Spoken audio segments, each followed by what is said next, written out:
What's up, everybody? It's Logan Pettingill.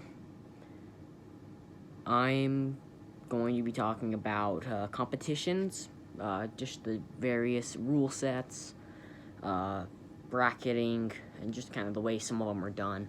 I talked a little bit about it in the first video, but now I want to dive into it a little bit. So last video I did, I talked about injuries, and one that I suffered pretty recently, a couple weeks ago. It's healing fine, but so depending on the tournaments, you will there's different, how do I say this? There's different rule sets and different ways they have you bracketed. So one of them that I've done, there's three that I've done. The first one I did, it's a promotion called Impact, and they're a local promotion that does Brazilian Jiu-Jitsu tournaments every month or so. And actually, they're relatively cheap. They're the cheapest one. So for those of you that don't know, which a lot of you probably don't, the internet, it's the people that run all these Jiu-Jitsu tournaments that I've done are the IBJJF, and they have a select set of rules and ways of doing it. So you have to pay to go into these tournaments. You have to pay money to do these tournaments, and so some of them are quite expensive. One of them I've done is like 80, some of them are 70, some of them are like a couple hundred,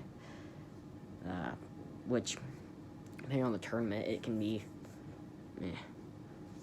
So some people have a worse experience so for me, example, the most expensive one I did was this one called Naga, and I ended up losing quite a few matches. I didn't win very much, and so it kind of soured it for me. I'm gonna plan on doing one in I don't know, May or March or something. I don't really remember when it is. So just depending on the jiu-jitsu tournament you do, they are just different rules and ways of doing it. So Naga is a single elimination tournament, so you only get one match basically to do this tournament. So if you lose your first match, you're done and you don't get to do it. Luckily, they do give you quite a few divisions. So there's various divisions like white belt, master. It gets a little confusing. There's the beginner, there's intermediate, there's advanced, and then there's expert. Expert is high of the high for my age bracket, and they do it by age. So for me, I'd be in the 16 to 17-year-old brackets in these tournaments, as well as weight. So I'm about 135 is my weight, so I would compete in the 16 to 17-year-old 135-pound, I don't know, whatever division I feel like doing. If I feel like going to expert, then I'll go to expert. And about that, you actually, for some tournaments, you have to, if you win one level of things, so if I win beginner, I have to go up to intermediate, and so on and so forth. So that's how this one that is run goes. So it's single elimination, and in this one, you get cooler prizes than you would in a regular one. In regular ones, you get maybe a medal. You get the basic bronze, gold, and silver medals. In this one, from expert, when you're an expert, you get a belt. If you're expert, you get a belt, championship belt. And then if you're a expert, if you're advanced and below, you get a samurai sword.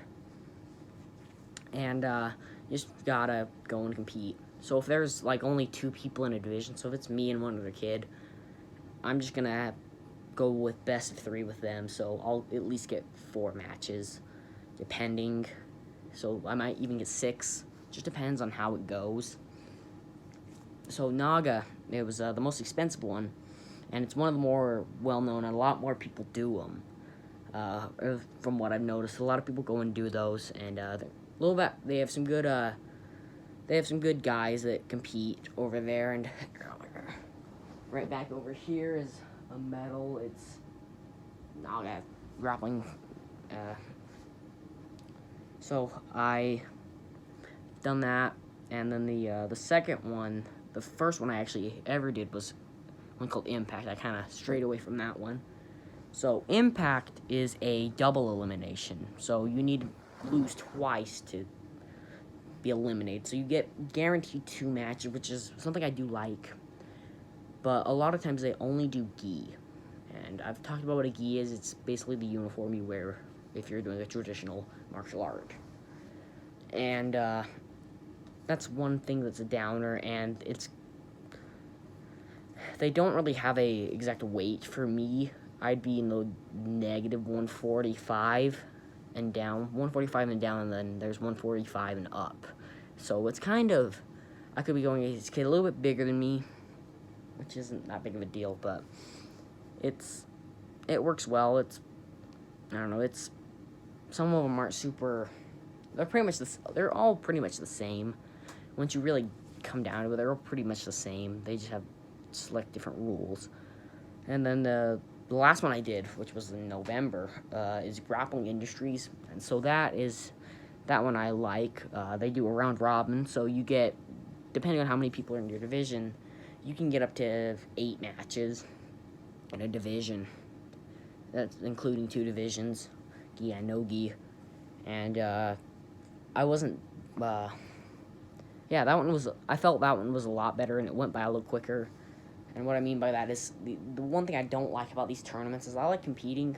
I do like competing a lot, but I really don't like being there pretty much all day. So when you're there, when you go and do these things, you're pretty much there all day, and you're basically wasting your whole day doing this tournament.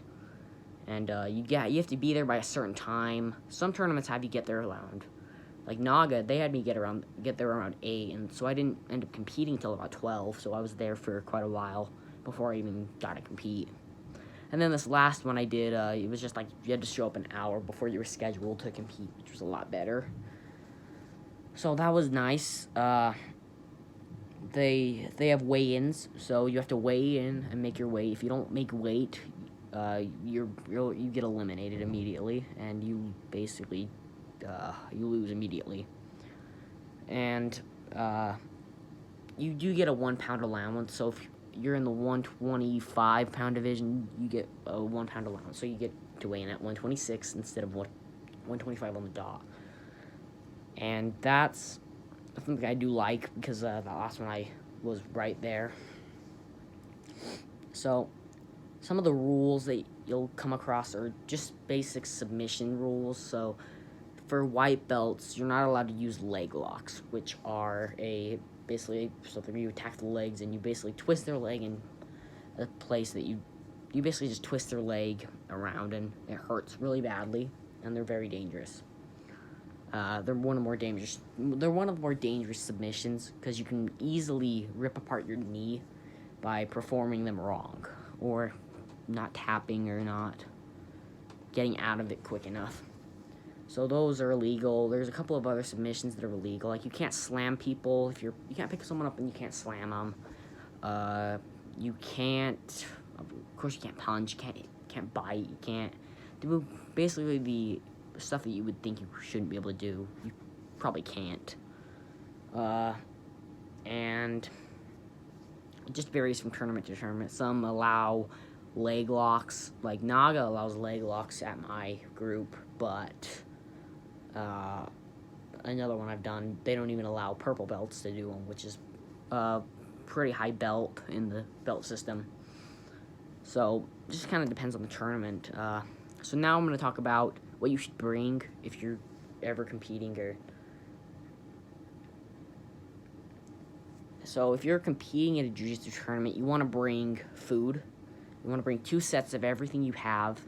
So 2 pairs of shorts, 2 pairs of shirts, and just in case. So it's just kind of, 2 gis. It's just kind of a thing that you should do. And, yeah, that's it. I'll do another one in a little bit.